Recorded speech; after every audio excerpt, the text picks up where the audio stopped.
नमस्कार साथियों, स्वागत है आप सभी का। तो आज की क्लास आप लोगों के लिए काफ़ी महत्वपूर्ण होने वाली है, क्योंकि आज की क्लास में सूरदास जी से संबंधित टॉप 20 महत्वपूर्ण प्रश्नों के बारे में पढ़ेंगे। ऐसे प्रश्न लिए गए हैं जो आपसे परीक्षा में पूछे जा सकते हैं, तो आप सभी वीडियो को ध्यान से जरूर देखिएगा। और वीडियो स्टार्ट करने से पहले जो भी विद्यार्थी चैनल पर नए हैं, तो चैनल को सब्सक्राइब जरूर कर लें, क्योंकि ऐसे ही महत्वपूर्ण प्रश्न चैनल पर डेली कराए जाते हैं। तो चलिए ज़्यादा समय न लेते हुए वीडियो को शुरू करते हैं और देखते हैं आज के महत्वपूर्ण प्रश्नों को। तो देखिए, सबसे पहला प्रश्न आपसे पूछा गया है। देखिए, पहला प्रश्न है, सूरदास को जीवनोत्सव का कवि कहा है। देखिए कितना महत्वपूर्ण प्रश्न है। सूरदास जी को जीवनोत्सव का कवि कहा है। रामधारी सिंह दिनकर ने, आचार्य रामचंद्र शुक्ल ने, या ऑप्शन सी हजारी प्रसाद द्विवेदी ने, या डॉक्टर नगेंद्र ने। तो देखिए पहला ही प्रश्न इतना महत्वपूर्ण प्रश्न है। इस प्रश्न का जो राइट आंसर हो जाएगा ऑप्शन बी। याद रखिएगा, आचार्य रामचंद्र शुक्ल। आचार्य रामचंद्र शुक्ल ने सूरदास को जीवनोत्सव का कवि कहा था। याद रखिएगा, मैं एक स्टार बना दूं, काफी अच्छा प्रश्न है, महत्वपूर्ण प्रश्न है एग्जाम के लिए। तो याद रखिएगा, सूरदास को जीवनोत्सव का कवि कहा था आचार्य रामचंद्र शुक्ल ने। अब देखिए इसके बाद अगला प्रश्न देखते हैं। देखिए अगला प्रश्न यहां पर दिया गया है, सूरदास को ब्रजभाषा का प्रथम कवि किसने कहा है। देखिए ये भी काफी महत्वपूर्ण प्रश्न है। सूरदास को ब्रजभाषा का प्रथम कवि किसने कहा है या माना है। ऑप्शन दिए गए हैं, रामधारी सिंह दिनकर ने, आचार्य रामचंद्र शुक्ल ने, हजारी प्रसाद द्विवेदी ने, या डॉक्टर नगेंद्र ने। तो देखिए ये भी अच्छा प्रश्न है। इस प्रश्न का जो राइट आंसर हो जाएगा ऑप्शन सी, यानी हजारी प्रसाद द्विवेदी ने सूरदास को ब्रजभाषा का प्रथम कवि माना है। तो यहाँ पर राइट ऑप्शन हो जाएगा ऑप्शन सी। याद रखिएगा, एक बार फिर से बता दूं मैं आप लोगों को, सूरदास को ब्रजभाषा का प्रथम कवि माना था हजारी प्रसाद द्विवेदी, यानी ऑप्शन सी यहाँ पर राइट आंसर हो जाएगा। तो ये भी काफी महत्वपूर्ण प्रश्न है, अच्छा प्रश्न है। अब देखिए इसके बाद अगला प्रश्न देखते हैं। देखिए अगला प्रश्न यहाँ पर दिया गया है। देखिए प्रश्न है कि सूरदास किस काव्य धारा के प्रतिनिधि कवि हैं। सूरदास किस काव्य धारा के प्रतिनिधि कवि हैं। राम भक्ति शाखा के, कृष्ण भक्ति शाखा के, प्रेमाशय शाखा के, या ज्ञान मार्गी शाखा के। तो देखिए काफी सरल प्रश्न है। सूरदास जी जो है भक्ति काल के कवि हैं। भक्ति काल में भी सगुण भक्ति धारा के कवि हैं, और सगुण भक्ति में भी कृष्ण भक्ति शाखा के। तो याद रखिएगा ऑप्शन बी यहाँ पर राइट हो जाएगा कि सूरदास जी भक्ति काल के कवि हैं, जिसमें भक्ति काल को दो भागों में विभाजित किया गया, निर्गुण भक्ति और सगुण भक्ति। और सगुण भक्ति के अंतर्गत आते हैं राम भक्ति और कृष्ण भक्ति, जिसमें सूरदास जी आते हैं कृष्ण भक्ति शाखा में। याद रखिएगा ऑप्शन बी यहाँ पर राइट हो जाएगा कि सूरदास जो है वो कृष्ण भक्ति शाखा से संबंधित है, यानी प्रतिनिधि कवि है। अब देखिए इसके बाद अगला प्रश्न देखते हैं। देखिए अगला प्रश्न यहाँ पर दिया गया है। देखिए काफी महत्वपूर्ण प्रश्न है। सूरदास को वात्सल्य रस का सम्राट किसने कहा था। देखिए कितना अच्छा प्रश्न है। पहले तो मैं यहाँ पर इंपोर्टेंट लिख दूं, क्योंकि काफी महत्वपूर्ण प्रश्न है। सूरदास को वात्सल्य रस का सम्राट किसने कहा था। देखिए ज्यादातर एग्जाम में पूछा जाता है वात्सल्य रस का सम्राट किसे कहा जाता है। तो देखिए इस प्रश्न का आंसर याद कर लीजिए, वात्सल्य रस का सम्राट किसे कहा जाता है, सूरदास जी को। तो ये यहाँ पर प्रश्न आपको हो गया। अब इसके बाद प्रश्न पूछा जा सकता है वात्सल्य रस का सम्राट किसे ने कहा था। किसे कहा जाता है, सूरदास जी को, और किसने कहा था। तो देखिए ये प्रश्न का जो राइट आंसर हो जाएगा, ऑप्शन दिए गए हैं, रामचंद्र शुक्ल ने, डॉक्टर रामकुमार वर्मा ने, महावीर प्रसाद द्विवेदी ने, या रामधारी सिंह दिनकर ने। तो देखिए इस प्रश्न का जो राइट आंसर हो जाएगा ऑप्शन ए। याद रखिएगा रामचंद्र शुक्ल। अगर आपसे पूछा जाए वात्सल्य रस का सम्राट किसे कहा जाता है, तो सूरदास आंसर होगा, और किसने कहा था तो रामचंद्र शुक्ल ने। तो यहाँ पर दोनों प्रश्न आपको अच्छी तरह से तैयार हो गए। अब देखिए इसके बाद अगला प्रश्न देखते हैं। देखिए अगला प्रश्न यहां पर दिया गया है, सूरदास के ग्रंथ सूरसागर को ध्वनि काव्य कहकर किसने संबोधित किया है। देखिए सूरदास के ग्रंथ सूरसागर को ध्वनि काव्य कहकर किसने संबोधित किया है। डॉक्टर रामकुमार वर्मा ने, डॉक्टर रामविलास शर्मा ने, आचार्य रामचंद्र शुक्ल ने, या रामधारी सिंह दिनकर ने। तो देखिए सूरदास के ग्रंथ सूरसागर को ध्वनि काव्य कहकर संबोधित किया था रामचंद्र शुक्ल ने, यानी ऑप्शन सी यहाँ पर राइट हो जाएगा, आचार्य रामचंद्र शुक्ल। याद रखिएगा अच्छे प्रश्न है, काफी महत्वपूर्ण प्रश्न है। अब देखिए इसके बाद अगला प्रश्न देखते हैं। देखिए अगला प्रश्न यहाँ पर दिया गया है, सूरदास के किस ग्रंथ को राग सागर भी कहा जाता है। देखिए ये भी प्रश्न काफी अच्छा प्रश्न है। सूरदास के किस ग्रंथ को राग सागर भी कहा जाता है।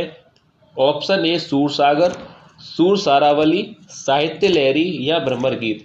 तो देखिए सूरदास के किस ग्रंथ को राग सागर भी कहा जाता है। तो देखिए इस प्रश्न का जो राइट आंसर होगा ऑप्शन ए यानी सूर सागर। याद रखिएगा सूरदास के किस ग्रंथ को राग सागर भी कहा जाता है। सूर सागर को राग सागर भी, राग का सागर भी कहा जाता है। यानी याद रखिएगा सूर सागर यहाँ पर राइट आंसर हो जाएगा। राग सागर कहा जाता है सूर सागर को भी। अब देखिए इसके बाद अगला प्रश्न देखते हैं। देखिए अगला प्रश्न यहाँ पर दिया गया है कि सूरदास का जन्म कब हुआ था। ऑप्शन ए 1470 में, या ऑप्शन बी 1478 में, या सी 1475 या डी 1480 में। तो देखिए यहाँ पर चार ऑप्शन दिए गए हैं कि सूरदास का जन्म कब हुआ था। तो याद रखिए ऑप्शन बी यहाँ पर राइट हो जाएगा, 1478 में सूरदास जी का जन्म हुआ था। तो यहाँ पर राइट आंसर हो जाएगा ऑप्शन बी, 1478 ईस्वी में सूरदास जी का जन्म हुआ था।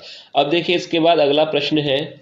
देखिए प्रश्न है कि सूरदास जी का निधन कब हुआ था। सूरदास का निधन कब हुआ था।